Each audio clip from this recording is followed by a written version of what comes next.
ত্রিপুরা মধ্যশিক্ষা পর্ষদ পরিচালিত মাধ্যমিক ও দ্বাদশের বছর বাঁচাও পরীক্ষা হতে পারে চলতি মাসের শেষ সপ্তাহে। বুধবার পর্ষদ অফিসের সাংবাদিক সম্মেলনে এই কথা জানান সভাপতি ও সচিব। এদিন সাংবাদিক সম্মেলনে উপস্থিত ছিলেন সভাপতি ডক্টর ধনঞ্জয় গণ চৌধুরী ও সচিব। তারা 2024 সালের রিভিউ রেজাল্ট এবং ছাত্রছাত্রীদের বছর বাঁচাও পরীক্ষা নিয়ে বিস্তারিত তুলে ধরেন।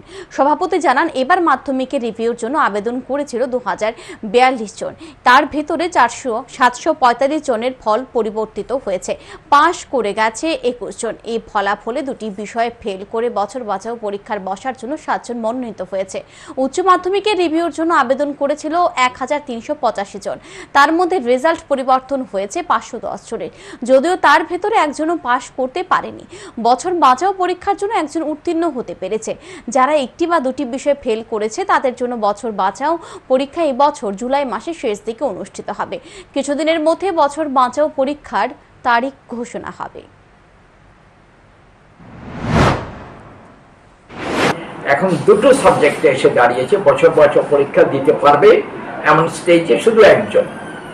তো 12 অ্যাকচুয়ালি আমাদের 1385-এর মধ্যে 510 জনের রেজাল্ট একটু পরিবর্তন হয়েছে, কিন্তু ফেল থেকে কেউ পাশ করেনি। যারা ফেলিয়ে রয়ে গেছে, আর ফেল থেকে বাঁচাও স্টেজে এসছে শুধু একজন।